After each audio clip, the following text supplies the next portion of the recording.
सर्वेभ्यो सर्वेभ्यो नमो नमः। कक्षा में उपस्थित सभी सदस्यों का आदर सहित यथोचित अभिवादन एवं स्वागत भी। सभी सदस्य अपने अपने इष्ट देव का ध्यान करें। माता गायत्री के मंत्रों का एक बार उच्चारण अवश्य कर ले। साथ ही अपनी प्रेरणा के स्रोत एवं अपने गुरुजनों को भी अंतर्मन से अभिवादन कर ले। हम लोगों के द्वारा प्रतिदिन नियमित रूप से कुंडली फलादेश पर आधारित कक्षा आयोजित की जाती है। आज की कक्षा में जैसा कि आप लोग देख रहे हैं कि वाणी कैसी होगी, हम लोग कुंडली में कैसे देखें, तो सामान्यतः वाणी हम लोग लग्न कुंडली में दूसरे भाव से देखते हैं। इसके लिए हम लोग कोई एक लग्न कुंडली बना लेते हैं। यदि आप लोगों में से कोई सदस्य अपनी कुंडली या अपने मित्रों की कुंडली अगर बोलना चाहे, बतलाना चाहे तो बोल सकते हैं। मेरे भाई की कुंडली सिंह लग्न की। चलिए जी, हम वही सिंह लग्न की ही कुंडली बनाते हैं। सिंह लग्न की कुंडली हो गई 5, 6, 7, 8, 9, 10, 11, 12, 1, 2, 3, 4 ग्रहों की स्थिति वो बतलाया जाए। लग्न में गुरु मंगल राहु। गुरु मंगल राहु। द्वितीय भाव में शनि चंद्र। शनि चंद्रमा। षष्ठम भाव में सूर्य। सूर्य देव। सप्तम भाव में बुध केतु। बुध केतु। अष्टम भाव में शुक्र। अष्टम भाव में शुक्र। हो गए 3, 2, 5 एवं 4, 9 सभी ग्रह हो गए। अब वाणी के लिए कि व्यक्ति का वाणी कैसा होगा, इसको देखने के लिए हम सभी जानते हैं कि दूसरे भाव का विचार किया जाता है। गुरुजी प्रणाम।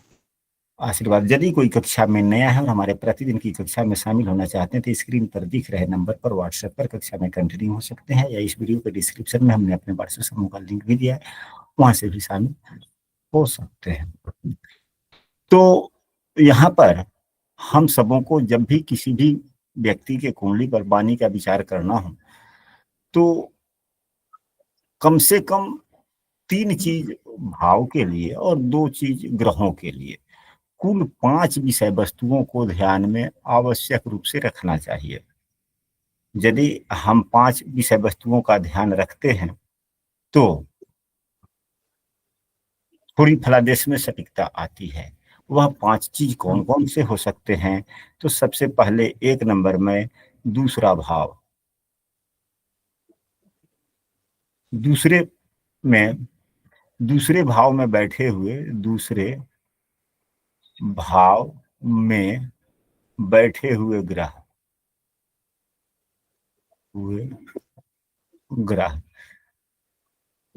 तीसरी स्थिति जो है वह दूसरे भाव पर दृष्टि।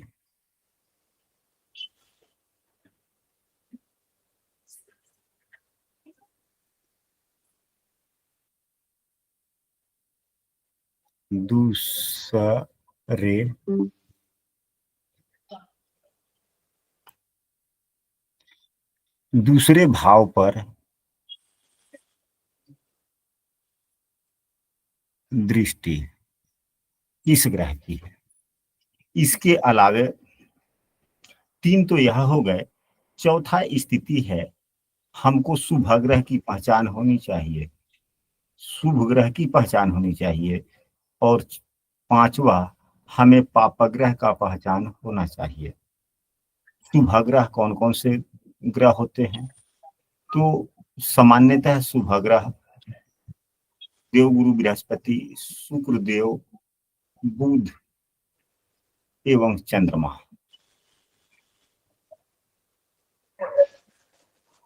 एवं जहां वाणी की बात आती है तो वाणी के लिए वैसे केतु देव तो पापग्रह होते हैं, केतु देव पापग्रह हैं, परंतु वाणी के दृष्टिकोण से केतु देव अच्छी वाणी देते हैं। राहु में एवं केतु देव में इतना ही तो अंतर है, अन्य पापग्रहों में एवं केतु देव में इतना अंतर है। इन अंतरों को भी हम सबों को समझना चाहिए। यह अंतर क्या है?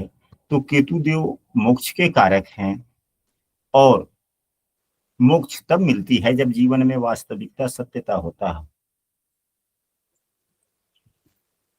बगैर सत्यता के मोक्ष नहीं मिलती। बगैर सत्यता का मोक्ष मिलेगा? नहीं मिलेगा गुरुदेव। नहीं मिलेगा। इसलिए केतु देव मोक्ष के कारक हैं, तो वाणी के लिए अगर हम सत्य वाणी बोलते हैं तो यह शुभ ही कहा जाए, अच्छा ही कहा जाएगा ना। जी गुरुदेव। और पापग्रह या क्रूर ग्रह, क्रूर ग्रह भी इसमें आ जाते हैं। अब क्रूर ग्रह अपना क्या करते हैं? तो वाणी में क्रूरता प्रदान करेंगे। पापग्रह भी कुछ क्रूरता या वैमनस्यता या उग्रता प्रदान करते हैं। तो पापग्रह या क्रूर ग्रह कौन कौन हो जाते हैं? सूर्य, शनि,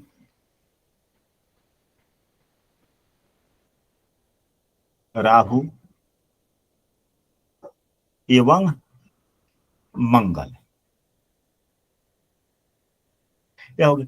अब इसके बाद में दूसरा भाव हम लोग पूर्व की कक्षा में भी पढ़े हैं, आज भी हम लोग चर्चा कर रहे हैं, पुनरावृत्ति कर रहे हैं कि दूसरा भाव वाणी का प्रतिनिधित्व करता है।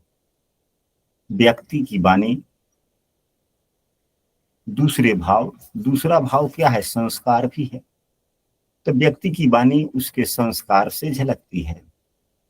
शुभग्रह जो होते हैं ये सौम्यता के परिचायक होते हैं। शुभग्रह सौम्यता के परिचायक होते हैं।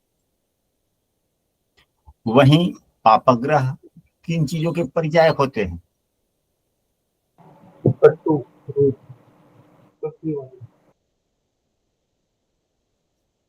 यदि दूसरा भाव शुभ प्रभावित हो, यदि दूसरा भाव शुभ प्रभावित हो, दूसरे भाव में शुभग्रह की दृष्टि बन रही हो, तो हम ऐसे कह सकते हैं कि व्यक्ति की वाणी मधुरभाषी होगी, आकर्षक होगा एवं उसके वाणी से दूसरे लोग प्रसन्न होंगे। साथ ही उस व्यक्ति को न कहने में बड़ी कठिनाई होती है। यानी कि जिसके दूसरे भाव में अच्छे ग्रह होते हैं, शुभ ग्रह हैं, बुध शुक्र का प्रभाव दूसरे भाव पर बन रहा है, अगर उस व्यक्ति के पास में पैसे भी ना हो, आज यदि आप पैसे मांगने जाते हैं तो न कहा ही नहीं जा पाता है उससे स्पष्ट रूप से कि मेरे पास में पैसे नहीं है, मैं मदद नहीं कर पाऊंगा। वह न भी नहीं कहेगा और हाँ भी नहीं कह पाता अपनी मजबूरियों को लेकर। यदि जिसके दूसरे भाव में शुभग्रह होते हैं वह न तो कहते ही नहीं है, हाँ कहने का प्रयास करते हैं। यदि उनके पास में उस प्रकार की स्थिति है, हाँ कह दिए तो उस पर वह अमल भी करते हैं, ऐसा देखा जाता है। अब यहाँ पर हम लोग अन्य पापग्रहों के प्रभाव भी जानेंगे। साथ ही उससे पहले इस उदाहरण कुंडली को देखा जाए कि दूसरा भाव किस प्रकार का है। दूसरे भाव में चंद्रमा है और शुभ चंद्रमा है। सूर्य से नवम भाव में है, तो यह शुभ चंद्रमा हुआ या अशुभ चंद्रमा हुआ? शुभ हुआ गुरुदेव। चंद्रमा शुभ हो गया। एवं बैठे हुए ग्रह को सीधे न मान लें कि वे पापग्रह ही हैं। सभी ग्रह अलग अलग व्यक्तियों के लिए अलग अलग कारकत्वों का अलग अलग प्रकार से गुणधर्म देते हैं। एक ही दिन में व्यक्ति का जन्म होता है। किसी के लिए कोई ग्रह शनि देव हुए चाहे गुरुदेव हुए, किसी के लिए बहुत ही अच्छे फलदाता ग्रह बन जाते हैं एवं किसी के लिए वही ग्रह अन्य लग्नों के लिए बड़े नुकसानदायक हो जाते हैं। अब यहाँ पर शनि देव को देखा जाए, भले ही एक खस्तेश तो है, ठीक है, लेकिन ये सप्तम भाव के स्वामी भी हैं। सप्तम भाव में इनकी मूल त्रिकोण राशि पड़ी हुई है।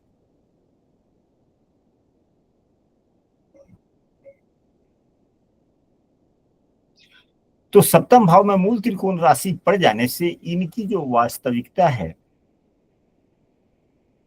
जो पापत्व गुण है, उसमें कमी आ गई या समाप्त हो गया। ऐसा कहा गया है, पराशरी पुस्तक में भी बतलाया गया है कि यदि किसी ग्रह की राशि केंद्र भाव में पड़ जाता है किसी भी पाप ग्रह का, तो वह पापत्व गुण उसका समाप्त हो जाता है। हाँ, जिन ग्रहों की दो राशियां हैं, अब यहीं पर देखा जाए, शनि देव की दो राशियां हैं 10 और 11, मंगल देव की दो राशियां हैं 1 और 8, तो ये दोनों राशियां कभी भी एक साथ केंद्र में नहीं हो सकता। तो यदि मूल त्रिकोण राशि जो दोनों ग्रहों का है, मंगल का मेष, जैसे कि यहाँ पर दर्शाया गया है कि मंगल की मेष राशि मूल त्रिकोण एवं शनि की मूल त्रिकोण 11 नंबर की राशि, यह राशि अगर केंद्र में होता है तो इनके पापत्व गुण कम हो जाते हैं।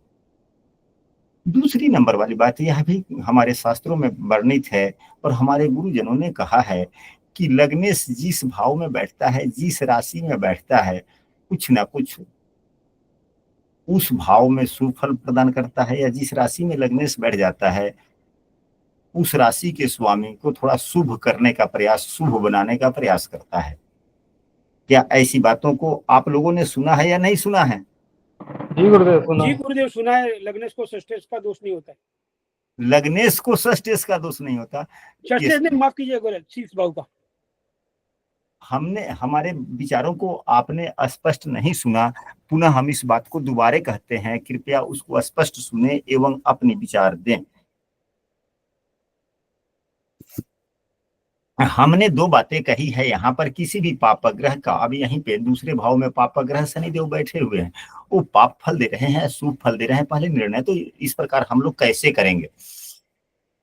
तो यदि कोई पाप ग्रह, अब यहीं पे शनि और मंगल देव है पाप ग्रह, सूर्य देव भी पाप ग्रह है, तो इनकी एक ही राशि है, तो यदि इनकी एक राशि सूर्य देव का केंद्र भाव में आ गया तो ये इनकी पापत्व गुण समाप्त हो गए, 1 नंबर।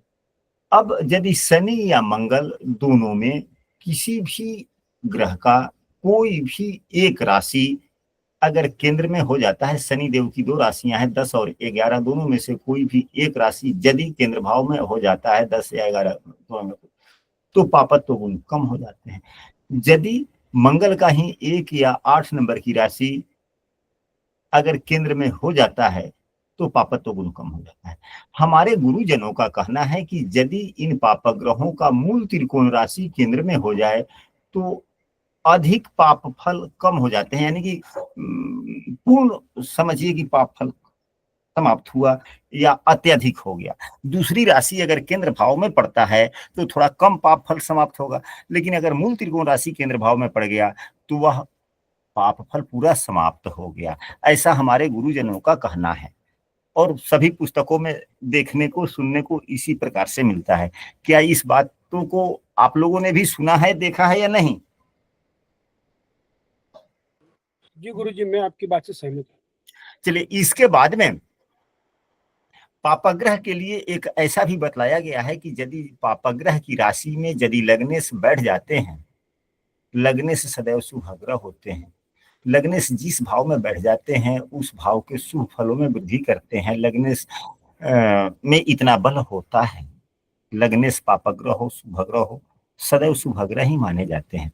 तो लग्नेश जिस भाव में होते हैं, या इस बातों को भी खूब ध्यान से सुने, लग्नेश जिस भाव में होते हैं उस भाव में जो राशि बनी हुई होती है उस राशि के स्वामी को भी हल्का शुभता प्रदान कर देते हैं। जिस प्रकार से राहु देव जिस राशि में बैठते हैं उस राशि के स्वामी को प्रभावित कर देते हैं, अपने गुणों को दे देते हैं, ठीक उसी प्रकार से जो ग्रह जिस राशि में बैठता है अपने गुणों को उस राशि के स्वामी को देता है। गुरुजी, लग्नेश जिस ग्रह के साथ बैठता है, लग्नेश जिस ग्रह के साथ में हो लेता है उस ग्रह को कुछ शुभ फल देने के लिए प्रयास करता है कि वह ग्रह शुभ फल कुछ दे या शुभता थोड़ी बढ़ाने का प्रयास करता है, क्योंकि लग्नेश क्या है, त्रिकोण भाव का स्वामी है। लग्नेश त्रिकोण भाव का स्वामी है, इसलिए लग्नेश को सदैव शुभ ग्रह माना गया है। यहाँ पर बात, अब यहाँ पर देखा जाए प्रथम दृष्टिया यहाँ पर 20 योग बना हुआ है वाणी भाव में, इसलिए वाणी खराब हुई, पूरा पूरी खराब हो गया, पाप ग्रह भी है और भी खराब हो गया। शनि देव जो है, अब यहाँ पर बातें आगे बढ़ाने से पहले हम लोग, यदि शुभग्रह हो तो किसी भी प्रकार की बातें करने की आवश्यकता नहीं, क्योंकि शुभग्रह का प्रभाव यदि दूसरे भाव पर होता है तो हमने पहले भी कहा है कि जातक मीठा बोलने वाला, आकर्षक वाणी बोलने वाला, दूसरे को प्रसन्न करने वाला बोलता है, प्रसन्न, दूसरा कोई व्यक्ति प्रसन्न हो ऐसा व्यक्ति बोलता है। ऐसे लोग न जल्दी नहीं कह पाते जिसके दूसरे भाव में शुभग्रह का दूसरा भाव शुभ प्रभावित अत्यधिक हो। तो अब पापग्रह की चर्चा कर लेते हैं कि कौन से ग्रह पापग्रह होंगे तो किस प्रकार की वाणी में स्पष्टता दिखेगी। तो यदि गुरुदेव, हाँ मैं एक बात कहना चाहूंगा। हाँ जी, इस कुंडली में, हमारे भाई की कुंडली में गुरु, मंगल और शनि वक्री है। चलिए ठीक है, ठीक है, तो गुरुदेव पर हम बकरी का निशान लगा देते हैं। अब फलादेश करने के लिए यहाँ पर गुरुदेव बकरी हैं, शनि देव बकरी हैं एवं मंगल देव मंगल देव बकरी है। ठीक है, चलिए अब इसके बाद में तीन तीन केंद्र भाव के स्वामी बकरी है। एक तो पंचमेश और चतुर्थेश दोनों ही, पंचमेश एवं चौथे भाव के स्वामी दोनों ही बकरी हैं। पंचमेश का रहे नवम भाव के स्वामी एवं चौथे भाव के स्वामी, ये जो कारक हो गए बकरी हो गए, बड़े अच्छे फलदाता हो गए। एवं पंचमेश भी बकरी हैं, यह भी अच्छे फलदाता हो। सप्तम भाव के स्वामी भी बकरी हैं, उतना अधिक फलदायी नहीं है जितना कि मंगल एवं गुरु का बकरी होना, ये लोग अच्छे फल देते हैं। हाँ, यदि नवमांश में अगर नीच के ऊंच के हो जाए तब अलग की बात है, तब फलादेश गड़बड़ हो सकता है, क्योंकि जो ग्रह लग्न कुंडली में बकरी होता है और नवमांश में उच्च का हो जाता है तो वह नीच के जैसा फल देने वाला हो जाता है। यदि लग्न कुंडली में कोई ग्रह बकरी हो, नीच का हो और नवमांश में और बकरी हो तो वह उच्च के जैसा फल देने वाला हो जाता है। यहाँ अलग विषय है। तो हम लोग ग्रहों नवमांश में कुंडली, गुरुदेव डिटेल चाहिए आपको कुछ? नहीं, हम लोग विषयांतर नहीं होना चाहते, पहले तो विषय वस्तु की चर्चा हो, फिर उसके बाद में हम लोग आगे बढ़ेंगे। तो सभी ग्रहों के बारे में पहले जान ले। शुभ ग्रह के लिए तो जानने की आवश्यकता नहीं, अच्छी बात हो गई। अगर दूसरे भाव में शनि देव पापग्रह हैं, अगर शनि देव का प्रभाव हो रहा हो तो यहाँ पर प्रथम दृष्टिया शनि देव का प्रभाव तो हो रहा है, तो व्यक्ति क्या होगा, शनि देव का अगर प्रभाव पड़ रहा है तो व्यक्ति कड़वा बोलने वाला हो, कम बोलेगा लेकिन कड़वा बोलेगा। लेकिन यह कम कहाँ बोलेगा, अनजानों के बीच में कम बोलेगा, लेकिन अपनों के बीच में वाचाल हो जाएगा। अगर शनिदेव दूसरे भाव में है तो वाचाल का मतलब हुआ कि अत्यधिक बोलने वाला, परंतु क्या वह यहाँ पर वह प्रभाव पड़ रहा है?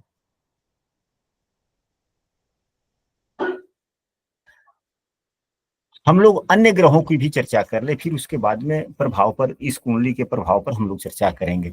यदि दूसरे भाव में मंगल या सूर्य की स्थिति बनती हो, मंगल या सूर्य की स्थिति बनती हो तो तेज व्यक्ति बोलेगा, जल्दी बोलेगा, स्पष्ट बोलेगा, वाणी में कोई लाग लपेट नहीं होगी, यानी कि जो भी बोलेगा स्पष्ट बोलेगा और तर्कपूर्ण बात बोलेगा, परंतु थोड़ा आवाज ऊंचा होगा। आवाज दो प्रकार के होते हैं, जिसको अंग्रेजी में एक कहा जाता है लाउडली और दूसरा होता है साउंडली। लाउडली का मतलब चिल्ला करके और साउंडली का मतलब थोड़ा ऊंचा आवाज में। चिल्लाना और ऊंचा आवाज दोनों ही अलग अलग हैं या एक हैं? अलग अलग है। अलग अलग है। तो थोड़ा सा ऊंचा आवाज में साउंडली कह सकते हैं, लाउडली नहीं कहते। लाउडली तो चिल्लाना हो गया ना, साउंडली ऊंचा आवाज हो गया, थोड़ा तेज आवाज हो गया। अगर यहीं दूसरे भाव में राहु देव का यदि प्रभाव हो, दूसरे भाव में यदि राहु देव का प्रभाव हो तो चालाकी वाली बात ज्यादा बोलेगा, चालाकी ज्यादा रहेगी, चालाक बानी कह सकते हैं। अपने स्वार्थ के लिए, अपने फायदे के लिए कुछ भी बोल ले, जरूरत पड़ने पर थोड़ा कुछ हद तक नीचे, बानी का स्तर भी नीचे तक गिर सकता है। यह दूसरे भाव के राहु देव। क्रूर ग्रह का एक और गुण है, क्रूर ग्रह का गुण है निडरता। क्रूर ग्रह निडरता प्रदान करते हैं। तो व्यक्ति में के वाणी में कुछ निडरता किस प्रकार का होता है, तो कोई व्यक्ति जब वार्तालाप करेगा, दूसरे भाव में पापग्रह होते हैं, तो अपने मर्जी से अपने पक्ष की बात रखना शुरू कर देते हैं। वह लोगों को नहीं समझते कि वास्तविकता क्या है या हमारी वास्तविकता क्या है, हम नियम पूर्वक बोले ना बोले, यह वो नहीं सोचते। अपने मर्जी के लिए, अपने मर्जी, अपने लाभ के लिए तुरंत बोल लेते हैं, ना नहीं कहते।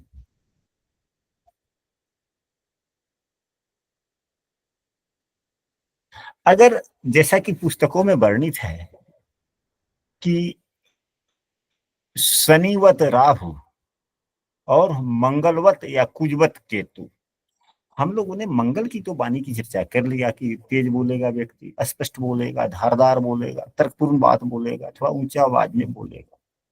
परंतु यदि केतु देव का प्रभाव दूसरे भाव में होता है तो व्यक्ति खुल कर नहीं बोलता, गंभीर रहता है, थोड़ा अधिकतर बातें मन में ही छुपा लेता है, विद्वानों के जैसा। किसके जैसा? तो महापुरुषों के जैसा।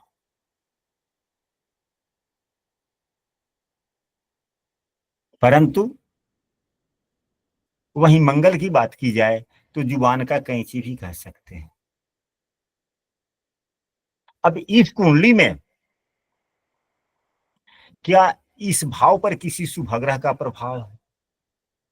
तो शुक्र देव का प्रभाव है, दृष्टि है, वो भी नीच की दृष्टि है,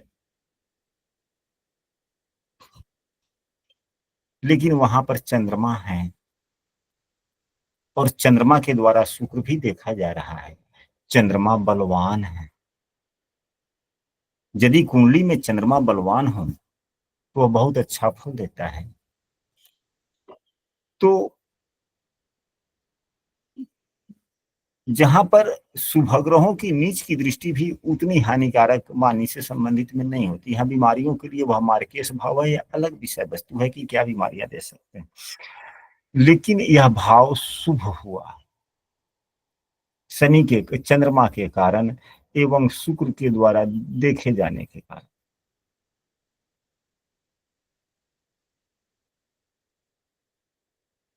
अब शुक्र देव की नीच दृष्टि है तो वाणी में सौम्यता होगी, निश्चित होगी, लेकिन थोड़ा स्वार्थ ज्यादा होगा। अपने हितों के लिए मधुर बातों को बोलना, मीठी बातों को बोलना हो सकता है, लेकिन उग्रता नहीं। अगर यहीं नीच की दृष्टि नहीं होती, अगर यहीं पे शुक्रदेव नीच की राशि में बैठे होते, यहाँ पर ऊंची की राशि होती, तो व्यक्ति में उदारता वाली मीठी बातें, और नीच की दृष्टि हो गया तो स्वार्थ वाली, सौम्यता वाली बातें। चंद्रमा भी सौम्यता दे दिया।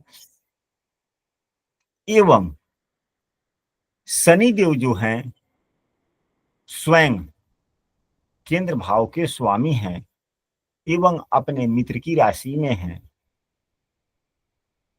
और शनि की दूसरी राशि जो छठे भाव में है उसमें लग्नेश बैठे हुए हैं, तो सप्तम भाव में पड़ी हुई राशि भी शुभता दे दिया, छठे भाव में पड़ी हुई राशि में भी कुछ शुभता आ गई। तो क्या यहाँ पे शनिदेव पापग्रह हुए या शुभग्रह हुए? शुभ ग्रह। शुभाग्रह हो गए।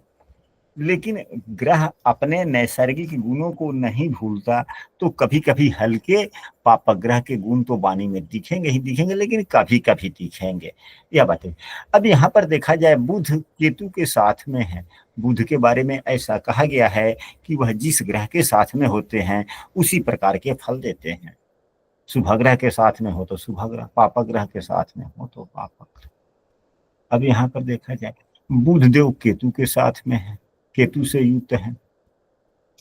केतु के लिए हमने अभी कुछ देर पहले ही शुरू में हम लोगों ने चर्चा किया था कि यदि बात वाणी का हो तो केतु देव मोक्ष के कारक हैं। केतु देव मोक्ष के कारक हैं और वाणी के लिए शुभ फल देते हैं, और भाव का स्वामी भी शुभग्रह ही है। वाणी के लिए शुभग्रह हो गया। अन्य फलों के लिए केतु देव पापग्रह का काम करते हैं, तो अन्य गुण धर्मों के लिए, अन्य प्रश्नों के लिए बुध देव दूसरे भाव के स्वामी क्या हो जाएंगे, फिर पापग्रह होंगे कि शुभग्रह? मार्केट।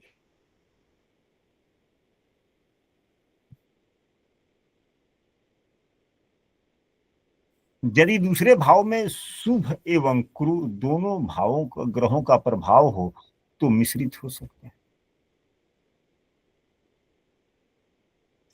यदि शुभग्रह एवं पापग्रह दोनों का प्रभाव हो तो इस कुंडली में शुभग्रह का भी अधिक प्रभाव तो शुभग्रह का हो गया। गुरुदेव जी, ये समझ में नहीं आया, मतलब बुद्ध का क्या आकलन करें, बुद्ध का क्या प्रभाव पड़ेगा वाणी पर? हाँ, तो बुध शुभग्रह हो गया ना, और शुभग्रह के बुध वाणी के लिए केतु देव को हम लोगों ने शुभग्रह के श्रेणी में रखा ना।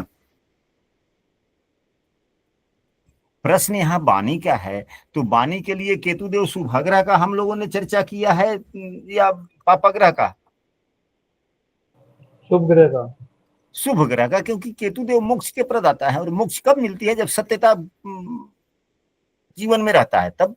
तो वाणी क्या है, सत्यता या असत्यता, झूठ या तो दूसरे, हाँ, जब वाणी का प्रश्न हो और दूसरे भाव या भावेश से केतु देव का जब संबंध होता है तो वाणी में थोड़ी सत्यता आती ही आती है। और जब वाणी में सत्यता हो गया तो वाणी के लिए शुभग्रह कह सकते हैं कि नहीं कह सकते हैं? अन्य प्रश्नों के लिए केतुदेव पापग्रह हो जाएंगे, लेकिन बात यदि सत्यता की है तो तब तो केतुदेव शुभग्रह होगा। तो फिर बुधदेव तो शुभग्रह के साथ में ही है, अच्छे फल प्रदाता, यानी कि ठीक ठाक। तो भावेश एवं केतुदेव अच्छे फल दे रहे हैं। तो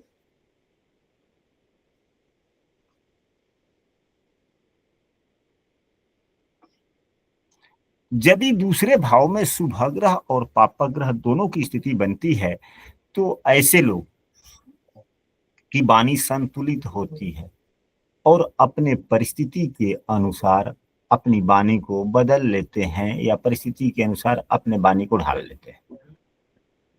तो यहाँ पर वही स्थिति है। शनिदेव काफी मजबूत है, नैसर्गिक पापग्रह है, दूसरे भाव पर शुभग्रह का प्रभाव है, और थोड़ा सा शुक्र की नीच दृष्टि है। तो शुक्र की नीच दृष्टि की भी हम लोगों ने चर्चा कर लिया कि वाणी में सत्यता तो होगी, लेकिन थोड़ा सा अपने निजी हितों के लिए थोड़ा ज्यादा हो जाएगा, यह हो सकता है, लेकिन सब ठीक ठाक है। यदि केवल अत्यधिक शुभग्रहों का प्रभाव हो,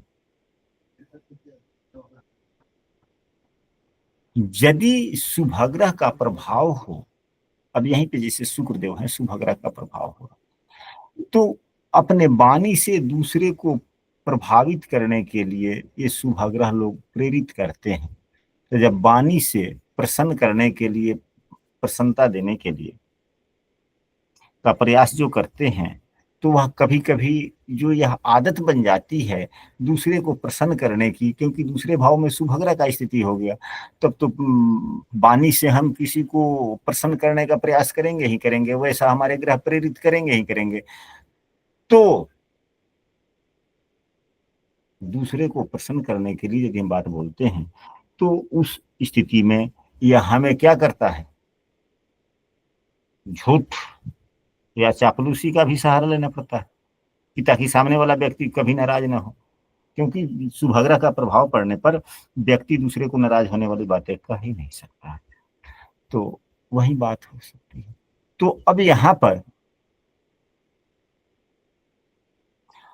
और यदि क्रूर ग्रहों का प्रभाव हो जाए, यदि क्रूर या पापग्रह का प्रभाव हो जाए, तो ऐसा व्यक्ति अस्पष्टवादी हो जाता है, अस्पष्टवादी।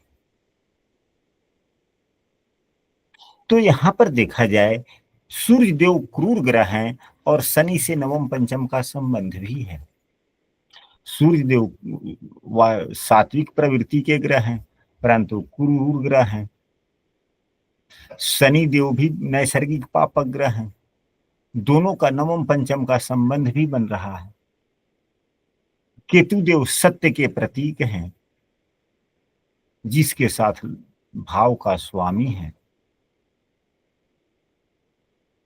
तो यदि दूसरे भाव से शुभ स्थिति में, अच्छे स्थिति में क्रूर ग्रह या पापक ग्रह होता है, तो ऐसे व्यक्ति क्या होते हैं? अस्पष्टवादी होते हैं। उन्हें किसी भी बात की परवाह नहीं होती कि लोग क्या सोचेंगे, लोग क्या, यदि मैं यह बात बोलूंगा तो लोग क्या करेंगे, नहीं सोचते।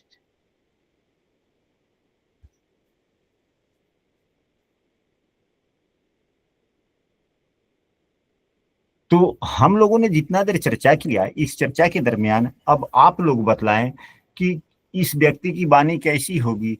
हमारे तरफ से तो यह हुआ कि वाणी ठीक ठाक होगी, वाणी गलत नहीं होगा। हाँ, थोड़ा सा आज के जमाने में स्वार्थी व्यक्ति कौन नहीं होते, सभी कोई होता है।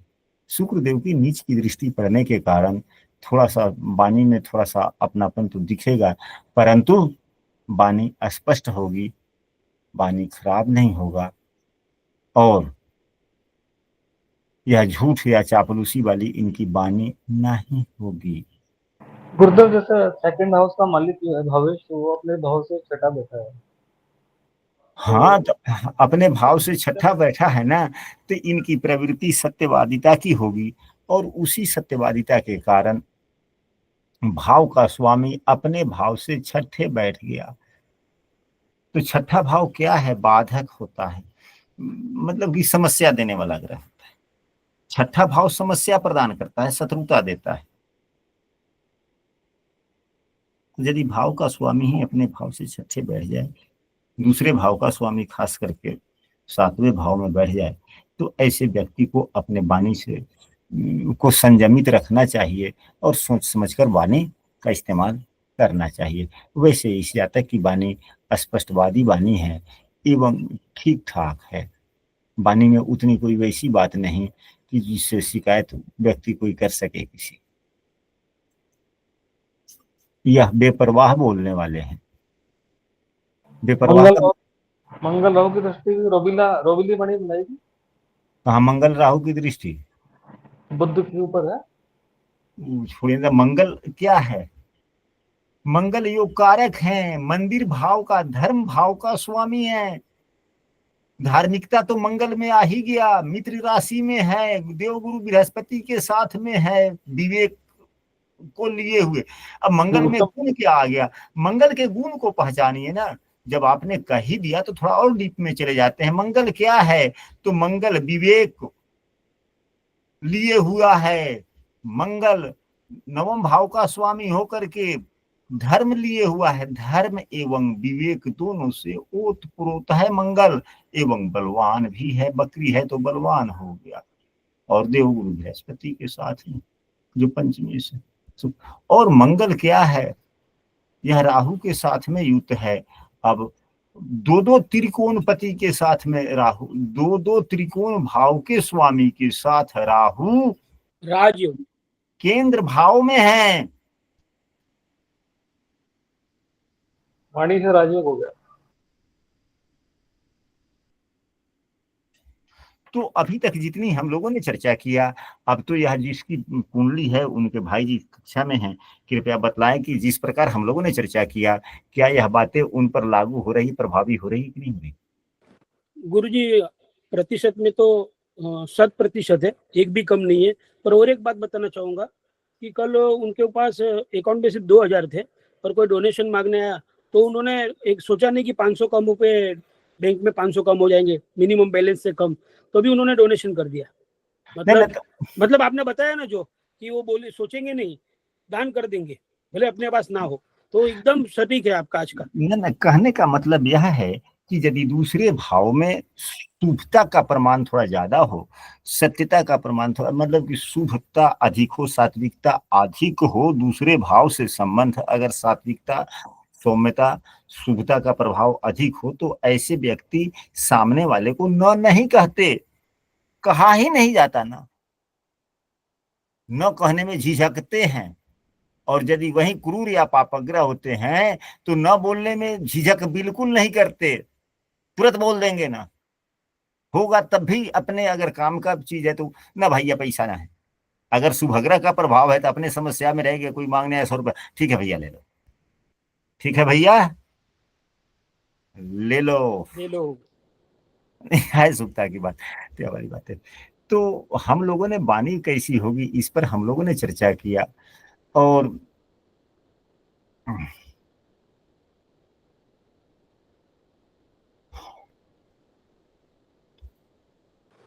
एवं गुरुजी आपने नवमांश का भी बीच में उल्लेख किया था ना, इसलिए हाँ, मैंने बीच में बोला कि इनका गुरु वर्गोत्तम ही है नवमांश में। तब तो और अच्छी बात हो गई।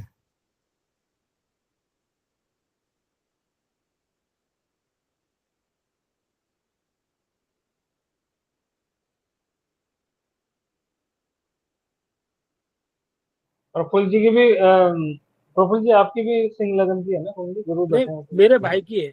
मैंने 6 महीने पहले जब कक्षा में जुड़ा था ना, तब ये कुंडली दिखाई थी, तब भी गुरुजी ने सटीक यही बताया था, एकदम सटीक। और आज भी 6 महीने या 8 महीने बाद सेम वही बात बताई, कोई चेंजेस नहीं। मतलब गुरुजी का बहुत बड़ा इसमें अध्ययन का कक्षा है, लेवल बहुत ऊपर है।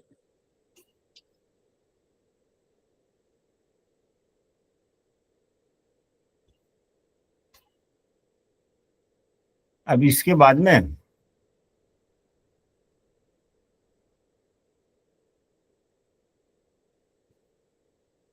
कुछ और एक आध बातों की चर्चा हो जाए।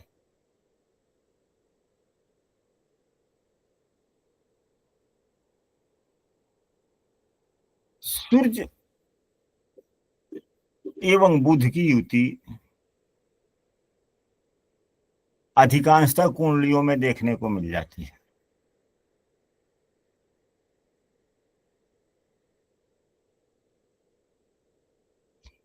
तो ऐसे व्यक्ति जीवन में जिसके भले ही किसी भी कुंडली में हो, किसी भी भाव में हो, ऐसे व्यक्ति अपने जीवन में कुछ न कुछ नेतृत्व वाला काम अवश्य करते हैं, चाहे वर्तमान में भी कर रहे होते हैं। नेतृत्व क्षमता देता है तो सूर्य बुध की युति देती है, लेकिन इस युति में थोड़ा बुध एवं सूर्य में अंशात्मक मान में थोड़ा ज्यादा दूरी रहता है, तो यह युति ज्यादा प्रभावी हो जाता है अन्य दूसरे ग्रहों के साथ में। यदि सूर्य के साथ में कोई भी ग्रह है और युति में है तो फल तो देते ही देते हैं, लेकिन थोड़ा सा डिफरेंस बिटवीन अंशात्मक मान अत्यधिक थोड़ा हो, मतलब ज्यादा हो, तो वह फल युति अत्यधिक दे देता है। और जितना अंशात्मक मान नजदीक का होता है तो वह फल उतना ही खराब दे देता है, नहीं कम दे पाता है, क्योंकि सूर्य के साथ में सभी ग्रह अस्त हो जाते हैं, राहु केतु को छोड़।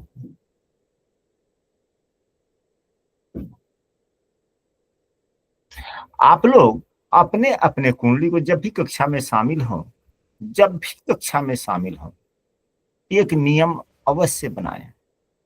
यदि हो सके तो, व्यस्तता अगर नहीं है, फुर्सत है, तो कोई ना कोई कुंडली, चाहे वह आपकी अपनी कुंडली हो या आपके मित्र की कुंडली हो, कुंडली ऐसी होनी चाहिए जो नए व्यक्ति का नहीं हो। जैसे कि कुंडली फलादेश करने के लिए आज आ गया, चाहे हमने फलादेश कर लिया, वही कुंडली खोलकर बैठ गए, चर्चा चल रही है और उस कुंडली से संबंधित चर्चा कर लिए, तो फिर हम भी परेशान, आप भी परेशान, कुछ निष्कर्ष नहीं निकलेगा। हालांकि फलादेश किया जा सकता है, कोई दिक्कत। तो जिस व्यक्ति को आप पहचानते हैं, जिस व्यक्ति को आप जानते हैं, जिसके गुण धर्म स्वभाव के बारे में या कुछ पूर्व के समयों से उनकी स्थितियों के बारे में, अच्छे बुरे स्थितियों के बारे में यदि कुछ ज्ञान है, वैसे व्यक्ति की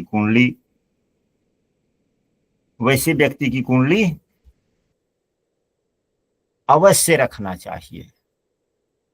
यदि अब यहां पर देखा जाए, रुकिए जरा सा व्हाइट बोर्ड साफ करने दीजिए।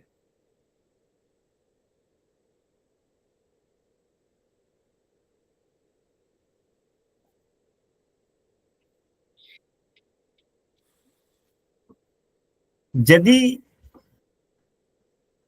कुंडली को देखें, किसी भी लग्न की कुंडली हो, शनि देव दूसरे भाव में हो, शनि देव 12वें भाव में हो, शनि देव 8वें भाव में हो, या शनि देव पंचम भाव में हो,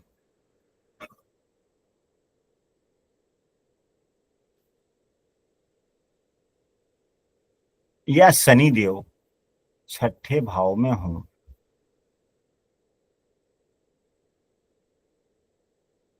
या शनि देव 11वें भाव में। अगर इन भाव में शनि देव हैं तो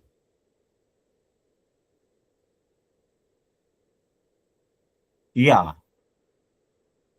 दूसरे या 8वें भाव के स्वामी के साथ शनि देव का कुंडली के किसी भी भाव में युति हो जाए,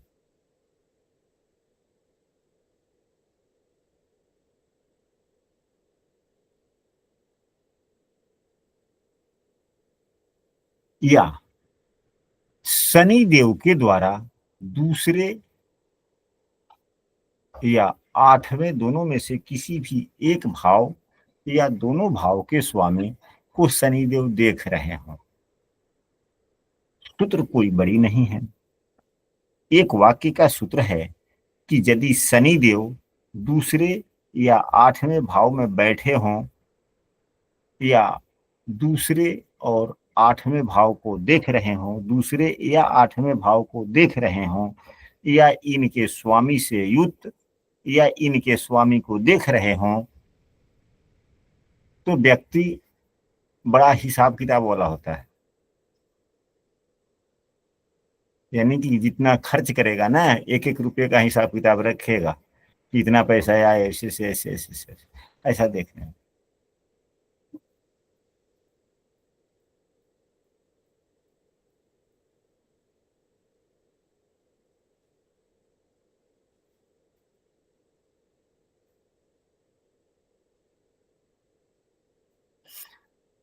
मंगल भी कभी कभी कंजूसी करते हैं। मंगल देव कंजूसी किस प्रकार का करते हैं जानते हैं? ये तो शनि देव पैसे के मामले में कंजूसी कर लेते हैं, लेकिन मंगल देव का कंजूसी क्या होता है? तो मंगल देव किस चीज के कारक हैं?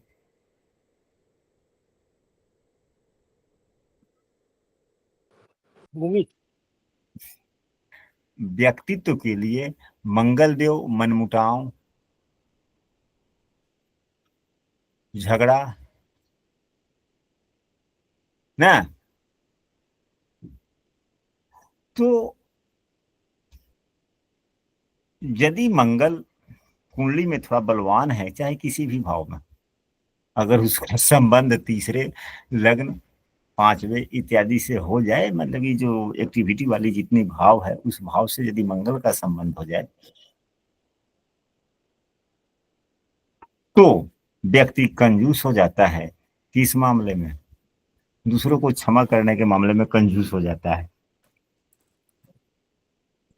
यानी कि अगर कोई आदमी प्रतिशोध करता है तो यह भी जम के इधर से प्रतिशोध करना शुरू कर देता है। यानी कि क्षमा शब्द में कंजूसी है, हो जाती है इनके पास में। यानी कि मंगल देव भी कंजूसी देते हैं कि नहीं देते हैं? बिल्कुल सही कहा, लागू हो रहा है। अगर इसी प्रकार के मंगल का लग्न या 6ठे भाव से संबंध बन जाए तो जातक क्या करता है? यदि कोई व्यक्ति ऐसे व्यक्ति को सता देता है वह व्यक्ति भूलता नहीं है, प्रतिशोध लेने की सोचता रहता है।